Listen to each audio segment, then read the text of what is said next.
O ministro Luiz Roberto Barroso discursou na sua última sessão como presidente do Supremo Tribunal Federal. O magistrado afirmou que a Corte cumpriu bem o papel de defender o Estado democrático de direito, apesar do custo pessoal de alguns ministros. Barroso destacou que o Supremo respeita a tripartição dos poderes, mas que é necessário atuar em temas delicados para a sociedade, né?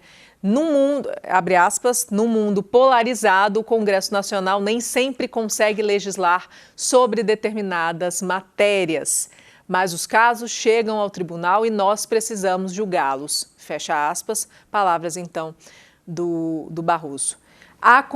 Mais uma vez, trecho da fala dele, né? Há complexidade e problemas nesse modelo de reserva para o Supremo Tribunal Federal, esse papel, né? Porém, cabe enfatizar com todas essas circunstâncias, esse é o arranjo institucional que nos proporcionou 37 anos de democracia e estabilidade institucional sob a Constituição de 88, comentou o ministro. Segundo ele, apesar do custo pessoal dos seus ministros e o desgaste de decidir as questões mais divisivas da sociedade brasileira, o Supremo Tribunal Federal cumpriu bem o seu papel de preservar o Estado de Direito e de promover os direitos fundamentais. E essa foi a fala, então, do Barroso, deixando, então, a presidência do Supremo Tribunal Federal. Ana Flávia. É isso, Mariana. Eu gosto de recorrer a essas questões constitucionais, o professor vai concordar comigo, numa perspectiva de teoria da firma, que é uma teoria, a principal, acredito, teoria da administração. Para existir uma sociedade, ela precisa de certos compromissos, de certos contratos estabelecidos entre quem chefia, quem lidera e a sociedade como um todo. Desde 88, o nosso compromisso entre os governantes e a população é a Constituição. E ela tem esse sistema que tem algumas falhas, eu acredito que ele está em aperfeiçoamento constante e claro, isso precisa, e é para isso que existe o Congresso, para sempre estar revisitando e rediscutindo esses pontos e os representantes têm legitimidade para isso, porém, nós temos que defender isso a todo custo, porque é essa mensagem que nós passamos para o restante do mundo. Muito mais do que um líder, muito mais do que partidos, muito mais do que manifestações populares, é esse compromisso de seguir a Constituição, essa Constituição de 88 e essa durabilidade.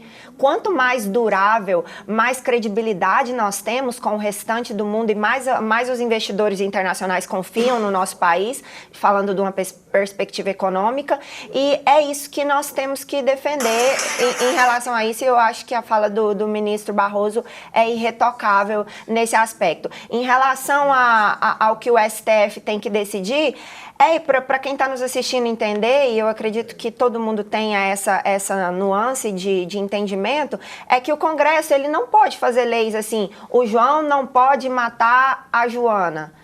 Ele precisa fazer a lei do seguinte modo, o cidadão não pode matar uma mulher. Aí acontece o crime, o João matou a Joana com um beliscão. E na cabeça do João, isso não foi o beliscão que fez ele matar a Joana. Logo, quem vai decidir? O judiciário. Então, de um modo grosseiro, espero que eu tenha sido até didática, é isso que acontece. Não tem uma lei para falar do chefe de Estado, Bolsonaro, que usou a rede social para incitar a população e houve um golpe. Não tem uma lei específica para isso. Mas se não tem, quem tem que decidir é o judiciário, com base nas outras interpretações. Só trazendo para você, quem vai assumir agora é o Fachin, né? E o Alexandre de Moraes vai ser o vice dele nessa presidência, então, do STF. Mandar um abraço aqui para o Fábio Pereira de Jesus. Ele fala assim, o Barroso fechou o discurso com o perdeu o mané, não a mola. Derrotamos o bolsonarismo. Ou isso deixa para lá. Paulo Sérgio Elias, a Corte STF falando em democracia. Qualquer estudante de direito, primeiro período, sabe que eles não cumprem a Constituição. participação do Paulo Sérgio. Marcelo Campos Pereira, lá do Jardim Primavera, também mandando abraço, obrigada pela participação. E a Lucimar Souza de Mello também participando com a gente. E aí? O que você achou do discurso dele e como é que fica agora, né, também? Eu quero pegar um gancho do nosso telespectador, né, que nos acompanha nas redes sociais. Inclusive, eu tinha anotado essas frases aqui, viu, Mariana?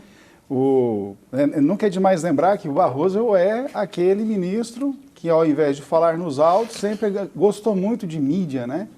Nós temos tido uma politização lamentável do STF e o que tem levado o próprio STF ao descrédito. Quem leva o STF ao descrédito não é o Bolsonaro, são as ações dos próprios ministros. Né? Certa vez lá provocado, ele vai falar, perdeu o mané, dá uma mola, né? E depois ele vai fazer palestras e falando de microfone a plenos pulmões, vencemos o bolsonarismo. Como que o ministro, na condição de juiz, julgador, ele vai se colocar numa condição de apto a julgar? Ele tem que se declarar impedido. Ele diz, olha, eu não posso julgar esse cidadão porque eu já tenho uma opinião formada sobre isso. Isso por si já invalida todo o processo. Se fosse algum membro do crime organizado, já estava solto, como foi o André do Rep. Devolveram helicóptero, devolveram dinheiro, devolveram tudo. E não vamos esquecer que é esse mesmo STF que foi lá e criou a DPF 635, que proibiu o acesso das forças de segurança. Hoje nós temos territórios controlados no Rio, a época da pandemia, a pandemia que já acabou há muito tempo, e está lá hoje. É um absurdo. O Estado, para subir, né, lá em certas áreas do Rio de Janeiro, tem que pedir autorização, e geralmente não é autorizado. Então, quando nós analisamos o que o Supremo tem feito, eles estão rasgando a Constituição, artigo 144, artigo 143, artigo 68, artigo 53, artigo 5º. Se a gente fosse pegar a Constituição e fazer aqui uma figura de linguagem pedagógica, a gente teria que rasgar metade da Constituição. E quem está fazendo isso é o Supremo, isso é lamentável. E agora, como a Magnística alcançou, né, vários outros membros, inclusive família, né, do Alexandre de Moraes, a gente lembra sempre daquela máxima, né, quem com ferro fere, com ferro acaba sendo ferido. Então, Barroso, ele conclui esse mandato passando um péssimo exemplo de juiz. Ele é um bom político, eu até acho que ele devia se candidatar, né, sair do Supremo, já que quer ser político, sai, vai lá se candidate, corra atrás de votos, aí sim, aí ele pode exercer política, ele pode ter o seu partido, suas ideologias. Mas como juiz, ele tem que agir de forma imparcial. Ele e todos os ministros. Então, agora, com a entrada de Fachin, a gente tem que sempre lembrar. Quem que é Fachin, né, Mariana? Foi aquele ministro supremo que disse que o Lula não era inocente, mas teve um erro. Né? Depois de ter sido julgado lá em Curitiba, condenado por unanimidade, depois julgado em Porto Alegre, condenado por unanimidade, depois vai à STF, condenado por unanimidade, preso mais de 500 dias, aí não, é que passou nessa turma toda, esse discurso, né, como a gente diz popularmente, essa baba de calango, né, como diz o Sandro Magno Malta, mamãe me acorde, morde aqui para ver se sai leite, né, dizer que houve um erro de CEP, não era para ser Curitiba, era para ser Brasília. Então, assim, esse tipo de conduta é que leva a população a se rebelar contra essas situações, porque são claras, assim, não é porque o Bolsonaro, não, pelo contrário, quem mais faz campanha para o Bolsonaro, para concluir, Mariana, não é o bolsonarismo, é a esquerda e o Supremo. Eles mesmos que estão o tempo todo levantando a bola. Por isso que você tem uma manifestação dia 7 sem Bolsonaro nas ruas e lota. E vai lá o PT fazer e flopa. Né? Nem com o Caetano Veloso, Gilberto Gil, o Wagner Moura, que veio lá, porque nem aqui ele não mora, né? Ele mora em Los Angeles, fala mal do capitalismo, se diz comunismo, mas mora no reino encantado dos Estados Unidos. Então, assim, o que a gente quer é que aqueles 5 princípios, para concluir fechando, legalidade, pessoalidade, moralidade, publicidade e eficiência, os 5 princípios chaves do direito constitucional que todo aluno de direito aprende no primeiro período. Supremo, faz a lição de casa bem feita e está tudo ótimo, né? Estamos aqui com Educação para o Brasil, é o nome do perfil aqui no YouTube, né, da pessoa, não sei o nome, mas ele fala assim, a defesa intransigente da democracia por Barroso é um testemunho inspirador de compromisso inabalável com o Estado de Direito e os direitos fundamentais no Brasil. Obrigada pela participação, também do Divino Vital, de Firminópolis. Bom dia, estão acompanhando vocês aí na TV Brasil Central. Obrigada, Divino, pela participação aqui. Lembrando que existe uma conversa de bastidor, inclusive, de que provavelmente o Barroso não deva permanecer ou se aposentar, por exemplo, no STF, né? Como a maioria, né? É bem provável que ele saia antes disso, talvez antes até das eleições. No lugar dele eu também sairia, Mariana. Essa é conversa de bastidor, não é nada definida ainda, né? Mas, enfim. Diante de tudo que está acontecendo. Isso é meio da Magnitsky, né? Parece que ele quer sair da Magnitsky. Só um aspecto, Mariana, que o professor trouxe. Se flopar a manifestação, impactar tanto como impactou na PEC da blindagem, a ponto do Senado enterrar ela, a gente quer flopar sempre. É isso que nós queremos, que seja eficaz, que o objetivo da manifestação seja atingido. A manifestação era especialmente em relação à PEC da blindagem. Pressionou tanto que o Senado enterrou ela. Então, é esse flopamento que as manifestações precisam buscar. E só para constar, Mariana, aproveitando o gancho aqui, eu concordo com a professora Mariana, a Flávia, que a gente sempre tem o maior prazer de estar juntos, né, professora? A professora tem um elevado gabarito e sempre um prazer, professor, estarmos juntos.